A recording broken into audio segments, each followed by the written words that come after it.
Daniel Dubois could face Derek Chisora next if Usyk fight falls through. Do you know what? This needs to happen. I was stood there in front of Frank Warren and I asked him, you've got Derek Chisora's won the IBF Eliminator, final eliminator, so he's mandatory now for Daniel Dubois' title. Why don't we make it happen as Dubois' last fight? It would be an absolute great fight. Why not? You've got an absolute tank, but I think Dubois would beat him. But what way to leave the sport against, probably one of the most dangerous heavyweights of today's era in Daniel Dubois. So for me, why that couldn't actually happen. Mike Tyson says there is only one animal who would beat him, even in his prime. Ooh, that's interesting. Turned professional in 85, Tyson went on to win his first 19 bouts by knockout, 12 of them inside the very first round, of course. In his peak, he's regarded to have come in the late 1980s, beginning when he knocked out Trevor Berbick inside of 2 rounds to win the WBC heavyweight title. He then went on to become undisputed, defeating the likes of Larry Holmes, Michael Spinks, Tony Tucker, James Smith, and then the accolade before then he lost his title in a shock defeat against Buster Douglas in 1990. Iron Mike later revealed to Thesis 50 that he feels that there's only one man who would have been able to defeat him during his prime, and that is the legendary Muhammad Ali. Do I know the colour of Muhammad Ali's bike? Because no, I don't. Now, I don't actually believe that Muhammad Ali would have actually beaten Mike Tyson in prime for prime. I really don't believe that. Do you know why I don't believe that he would have done that? Mike Tyson, take a step back. Muhammad Ali was the greatest boxer of all time, and I would agree with that statement. Let me tell you why I would agree with that statement. Because not just what he done inside the ring, is what he achieved outside of the ring. Do you know what I mean? That's what made him the greatest. How he joined the world, how he stood up for his people, how he went to different places, how he took the fight to everybody, how he promoted himself.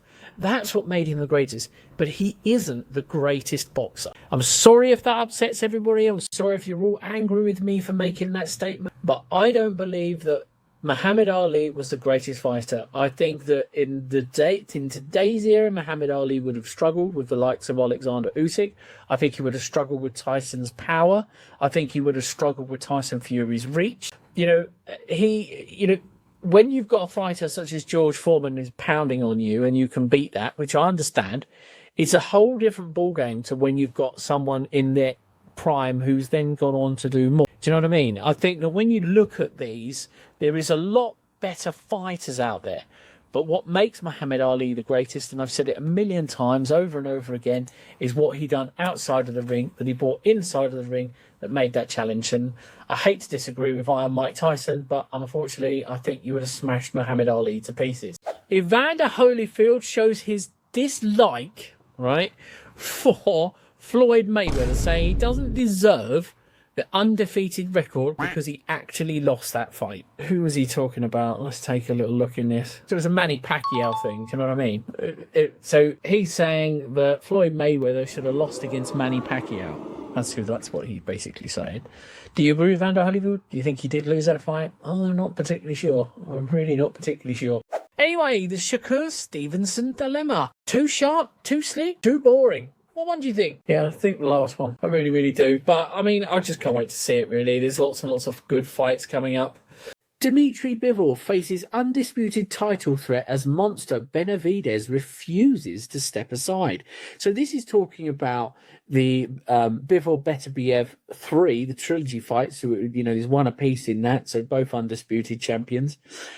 Is being threatened because Benavidez is refusing to step aside and wants his shot at the gold. Now, that's interesting. If I was Benavidez, depends on the money. If the money was decent, I would take that step aside money with a guarantee of getting the winner. Because if he was to fight today, yeah, he could possibly win. The chances are he may lose. And this would be 2 guaranteed paydays for him. Because if you go in there and fight and lose, you won't get another shot. Anyway, moving on. The fight purses revealed for Conor Benn versus Chris Eubank Jr. have been leaked. And according to them, Chris Eubank Jr. is set to earn 10 million and Conor Benn is set to earn 8 million. That's a lot of money. And they can thank both their fathers for that. fantastic amount of money, and I think it's very, very well deserved. I really do. Looking forward to seeing that fight April 26th. I do think that Chris Eubank Jr. is winning the mental war. I think he's beaten Conor in terms of his the mentality of it. I think he's also beaten Eddie Hearn, which is quite unpredictable, which was, for me, would have been a first. Eddie is such a cool, calm, relaxed guy, and I managed to ask him loads of questions he's felt obviously uncomfortable with, but he's always answered them. But I think actually Chris Eubank Jr. has got even Eddie Hearn ruffled, which is some going to actually do the whole thing. So, big, in terms of their fight on April 26th. Bud Crawford brings in a super middleweight KO machine as preparation for Canelo. Now, this is obviously between going to be happening between themselves as one of the greatest fights that's actually been this year and potentially over many years. But it's really difficult to see past how Bud is going to deal with Canelo's size and strength. I do believe that it's going to be very, very difficult for him to achieve anything substantial with, without bringing these super guys in, much, much bigger than him. But, who would you put as a sparring partner for him? Who would you put against? Who boxes like Canelo? I would sort of argue that I would be asking Bivol if he was up for it. Possibly because he knows how Canelo fights, and he was a defensive fighter. It's going to be difficult to see how Bud Crawford would knock out a Canelo, but perhaps I'm just biased. I don't know. I mean, I see that Canelo wins that fight really, really easily, I think, but I don't want to talk too much about it. Let me tell you what my real opinion is based on. Okay, so this Turkey Al-Sheikh stuff and obviously Dana White has been going on for a little while. Now, they released what the fight purses will be for when people fight for their particular belt. Dana White is trying to impose the UFC type fighting style and who he's going to start dictating who fights who. That's not going to work in professional boxing. It's not going to last. And when they said that they're going to pay it's 200,000 so if you're title challenger and all this old stuff, right? I can't imagine these top performing professionals are going to be fighting like that. And this league style, where the best fight the best, is only going to appeal to people that are in the lower ranks or trying to get, bigger and better. Boxing's always been different from UFC in the way that it's done. So boxing, you build a fighter, you invest in a fighter's career. Yeah, so you look at a young fighter who comes out of GB. So I'll give you some examples of that. You've only got to look at Giorgio Vizioli, George Liddard, Tom Welland, all these kids. They come out of a GB or come up from, national championships, and they're built. Their legacy is created to create that spectacle. So promotional companies actually invest in these fighters. What Dana and Turkey are sort of are saying is the best will only fight the best in a league-based system. And it's actually, you don't give a shit about the fighters who you're building the next generation of superstars. You really don't care. What you're trying to do is make a UFC when the best will rise to the top. Yeah, but you're not going to pay them the best either, are you? You're not. You're just going to simply give them a 200 grand. Well, guys, let me ask you a question.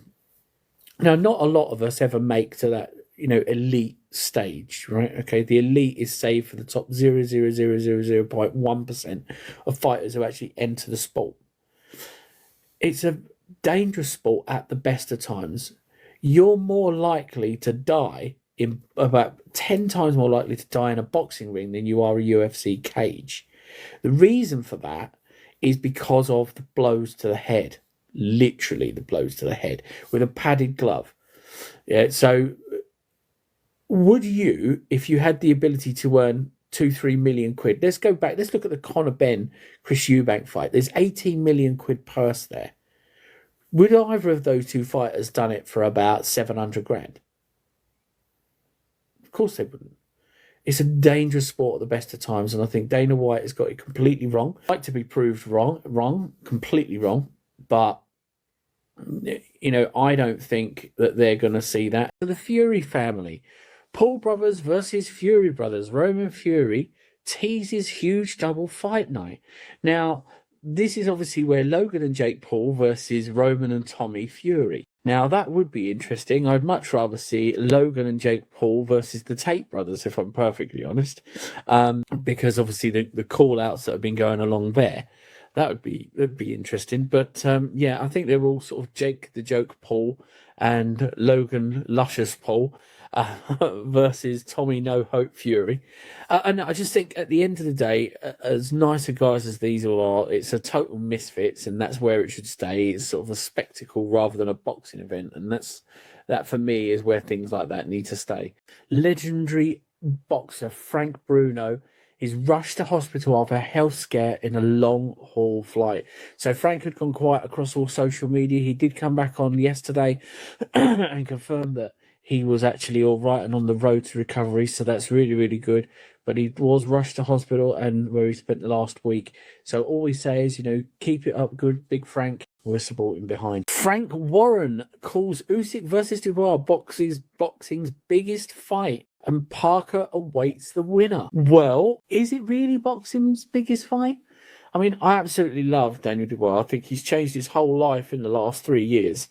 Coming from the defeat against Usyk to win a world championships to knock out Anthony Joshua in spectacular fashion. But obviously didn't get sick when he was going to lead up to fight Parker himself. So one of the things that really sort of questions, or what I question about the whole thing is Usyk versus Dubois the biggest fight? Because obviously Usyk's already beat him. He made him quit. He actually stayed on his knee after a jab, which doesn't make any sense. I think he broke Dubois spiritually. And will that hinder the next fight should it actually happen? So essentially, is it the biggest fight, really? Or would still an Anthony Joshua versus Tyson Fury outsell it in numbers? It's interesting. It really is interesting. Both are good fights, and I'd watch both fights. As for Joseph Parker, I think Joseph Parker versus Alexander Usyk is a heck of a fight. I think that's a great fight. I think at the end of the day, I don't think you're going to see massive knockouts, I have to say. But what I do think is you're going to see a heck of a fight. So moving on, look who called Jake Paul versus AJ in 2026. And he calls out AJ and gets a response. Now, please, Jake, take the fight against AJ. Really do take that fight, because I can't wait to see a decent fighter punch a big hole in your head. I really can't, because I can't stand Jake Paul. And I've said it a million times. Out of the ring, on the outside, he's great. In the ring, he's an absolute nightmare. He's rubbish. And it's all nonsense, all of it. Especially following the Mike Tyson fight, where Mike Tyson sold his legacy down the road for 20 million quid. Probably made even more, but I don't understand why Mike did it, because if you're skint and 20 million quid goes a long way, doesn't it? But at the end of the day, somebody needs to shut this clown up. And I don't care what he says. I don't care if he ever talks to me. I don't care if he ever talks to FTTV Boxing again. I don't care. But somebody has to shut him up, because his mouth is writing checks. His body cannot cash. And that is, for me, really important. Hey, good morning, guys, and welcome to Saturday morning FTTV Boxing with your blind boxing guy, Andy.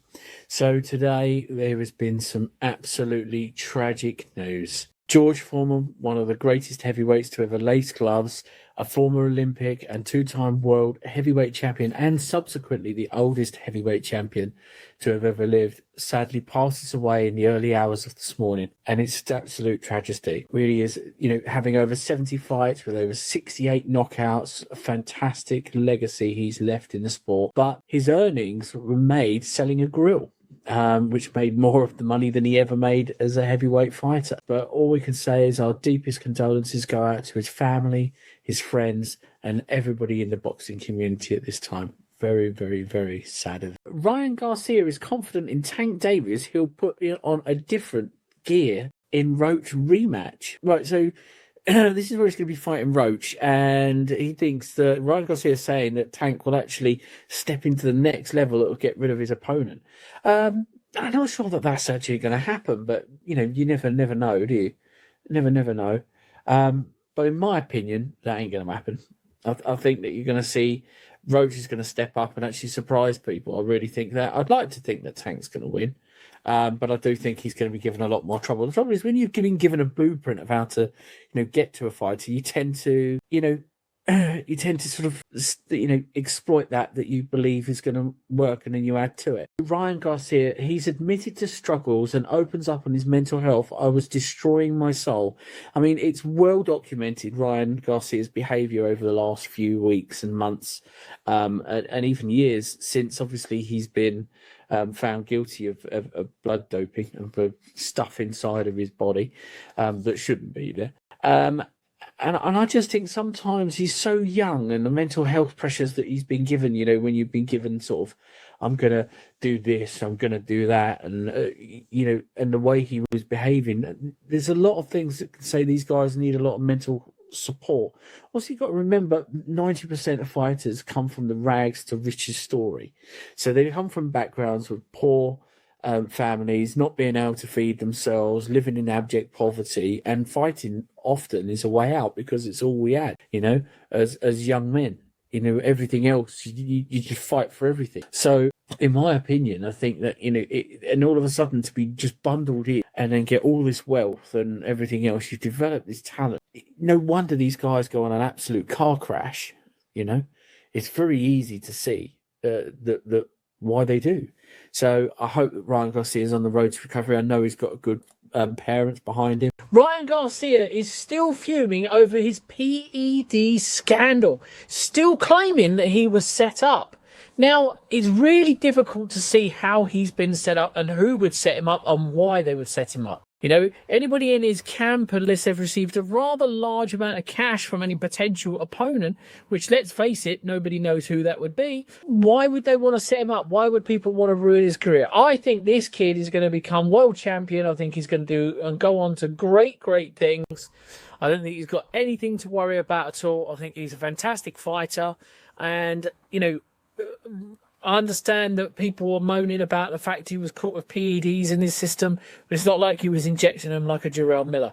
But anyway, let me know what you think, guys. Do you think that he's really bitten off more than he can chew? Or does he still have some of these issues? We know he's gone through some mental health issues, but I really do hope we're seeing him now on the verge of coming back and doing wonderful things in the boxing world.